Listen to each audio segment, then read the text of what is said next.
There's tons of photographs, which is unusual that there's that much. Provide a link. Yeah. Video so Yeah, it's www.132ashc.org, and there's photographs that go back to, I think, 67 through 71. So I don't know if they're in exact chronological order, but there's lots of photographs, and you'll see a lot of Chinooks in action. Not a lot of combat pictures in there. I've got some photographs here of actual combat assaults taking place. Just lucky enough to be able to take a picture. I caught one with a jet dropping a bomb, and I actually have the red flash of the bomb from about 2,000 feet. So, there's no other questions. I thank you very, very much for having me this afternoon. I hope I provided some insight. I hope you learned something. There are some funny stories, too, about Vietnam. There were some funny stories. It wasn't all doom and gloom.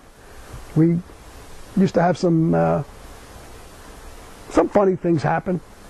Someone had a pet monkey that got out of control, and we had a pet. You don't know what a monitor lizard is, but it looks like almost about the size of a small alligator, about 5 feet long.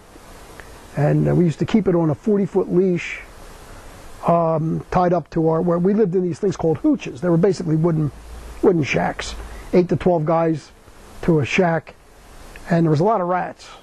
And the monitor lizard would eat the rats. And it scared the heck out of our first sergeant, because he's walking by one day and this thing saw him and came running out. And it's the size of an alligator, and hissed at him, and he ran. And we had it on a 40-foot leash. So. There was one picture there. I had an orphan with me. There was an orphanage in the local town, and I guess it was a town by the name of Tam Key. Chu Lai was an Americanized name. There's no real town by the name of Chu Lai, although I guess the Vietnamese adopted it. It actually means July in the Vietnamese language. There was an orphanage there, and we used to go down and give the kids leftover food and candy and things like that. It was run by Catholic nuns. And unfortunately, the Viet Cong used to attack the village and attack the orphanage. And there was this one little kid who was probably about 4 or 5 years old. His name was Sammy. He escaped one day from the orphanage and came to us. And we probably hid him for about 3 or 4 months. We didn't want him going back to the village, to the orphanage. And they were looking for him like crazy. We were always in trouble. It was almost like a Marx Brothers routine. We had this kid hidden in boxes and hidden in foot lockers and things like that. We just kept him hidden all the time. And then I guess the nuns finally got him back, but we just didn't feel he was safe down there. His parents had both been killed by Viet Cong. Kid used to have nightmares all the time. It was really sad to see, a little 4 or 5 year old kid like that. It was interesting. He actually spoke pretty good English. He spoke pretty good English. So. You know what happened to him? No, you know what? I don't. And to this day, again, it's the sensitivity thing. I wish I had found a way to do something, or, I just wanted to get home and get out of there. And I feel terrible about that. I was looking through some old pictures, and I came across this picture, and it really hit me. And I said, geez, did I do the right thing just by leaving and not making... And it wasn't easy to take him home then. You just couldn't say, well, you're coming home with me. I mean, I don't know that you could have even gotten through all that. So, and, when I came back from Vietnam for probably a number of years, I was very insensitive to a lot of things that I shouldn't have been. I was home, I don't know, a couple of weeks. I lived right off of, anybody's familiar with Northeast Philadelphia. I lived right off of Roosevelt Boulevard, very busy road. There was a family that hit a tree. Mother, father, a couple kids sprawled out on the boulevard, all of them dead. And everybody ran down, and everybody was appalled, and I just kind of shrugged my shoulders. You get anesthetized or desensitized, and you look and you say, just 4 more. It's just 4 more, and you just walk away. And I felt terrible about that. I look back now and I say, my God, how could you be that insensitive?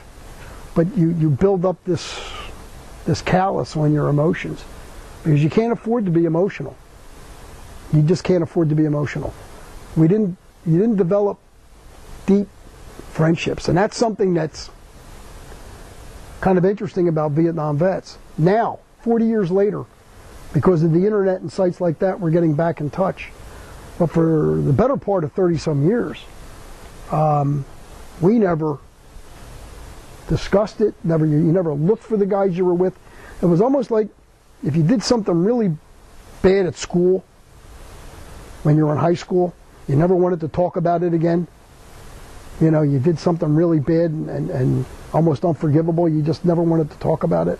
What is interesting, and I told you the story about that guy Bill Agnew who couldn't get served in Morrison's restaurant. The laughs on the Southerners, because I did finally get in touch with Bill after a long, long time. I got in touch with Bill about 3 years ago. And he gave me his address, and his address is 10 Agnew Court. And I said, Bill, I said, you must have done pretty well for yourself. I said, you got a street named after you. And he said, well, he said, it's a long story. His great-grandfather was a slave at the end of the Civil War in South Carolina and was freed. And back then, his great-great-grandfather was given 40 acres and a mule to start a farm as part of the, I guess, the end of the Civil War. I guess they wanted to build the South up again. It was in the family, as a 40-acre plot. It was his father's. As his father was passing on, his father gave 10 acres to each of the siblings, 4 siblings. And then when, it was always rural delivery 1, and then when this 911 business came in, you had to have an address. You know, everybody for first responders, so you have to have an address. So they had to make addresses up. So it's, you know, it's 10 Agnew Court, 20 Agnew Court, 30 Agnew, 40. So it ends in 40 after their great-grandfather having his own 40 acres and a mule. So the laughs on Morrison's. So, if there's anything else. Thank you. Thank you.